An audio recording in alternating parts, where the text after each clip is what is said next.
Un comportement que j'ai rencontré tout au long de ma carrière et qui coïncide avec l'expérience de collègues est que la majorité des personnes ignorent que les chats doivent être vaccinés. Beaucoup d'entre elles connaissent seulement le vaccin contre la rage, notamment à cause de la peur que cette maladie inspire. Ce qu'elles ignorent, c'est que la rage est très rare et qu'il existe d'autres maladies bien plus dangereuses pour les félins, dont le mode de transmission est beaucoup plus large, comme c'est le cas de la leucose féline. Ce virus n'affecte pas seulement les chats domestiques. Du lynx au tigre, tout félin peut contracter cette maladie, causée par un virus, plus précisément un rétrovirus. Il faut faire la distinction avec la leucémie organique, qui n'est pas transmissible et est causée par une mutation dans les globules blancs. La leucose virale est transmise entre félins par morsure, contact avec la salive infectée, les sécrétions nasales, l'urine, les relations sexuelles. Elle peut aussi infecter les fœtus en développement chez la mère, ce qui fait que beaucoup de petits naissent déjà porteurs. Ce virus s'installe dans les ganglions lymphatiques et introduit son matériel génétique, son ARN, dans les lymphocytes, en le combinant avec leur ADN, les transformant en machines à produire des virus à l'intérieur. Il provoque aussi la réplication incontrôlée des lymphocytes T. Loin d'être un avantage, c'est grave, car lors de la réplication, le système immunitaire passe par une sorte de contrôle qualité où l'organisme vérifie si ces cellules sont capables de distinguer le soi du non-soi. Avec ce dérèglement, ce mécanisme ne peut pas se dérouler parfaitement. Les lymphocytes présentent alors des récepteurs qui s'attachent aux protéines des autres cellules de l'organisme. Vous pouvez deviner la suite.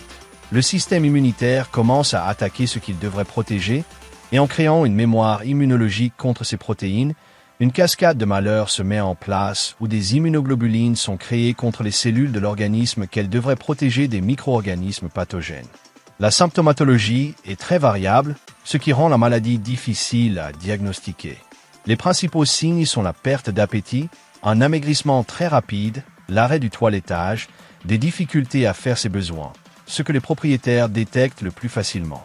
On observe aussi des lésions cutanées, de la fièvre jusqu'à 40 degrés Celsius, des troubles digestifs, un ictère, des convulsions, des ganglions enflés et le signe qui peut faire penser à la maladie.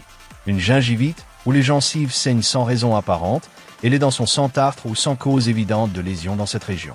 Malgré tout, il est nécessaire de réaliser des analyses de laboratoire pour confirmer la maladie, comme le test ELISA, pour détecter la présence du virus dans l'organisme. Malheureusement, c'est une maladie qui ne se guérit pas, on ne peut que la contrôler, car il s'agit d'un type de cancer d'origine virale. On utilise donc de la cortisone pour diminuer la quantité de cellules immunitaires afin qu'elles n'attaquent plus. Pour désenflammer les régions touchées, on donne des antibiotiques pour combattre les infections bactériennes opportunistes, ainsi que différents médicaments selon les symptômes qui apparaissent. Un immunomodulateur a aussi été approuvé pour contrôler la production de lymphocytes T. Mais il n'existe toujours pas de médicaments qui attaquent directement les virus, d'autant plus que les défenses du système immunitaire sont affectées par celui-ci.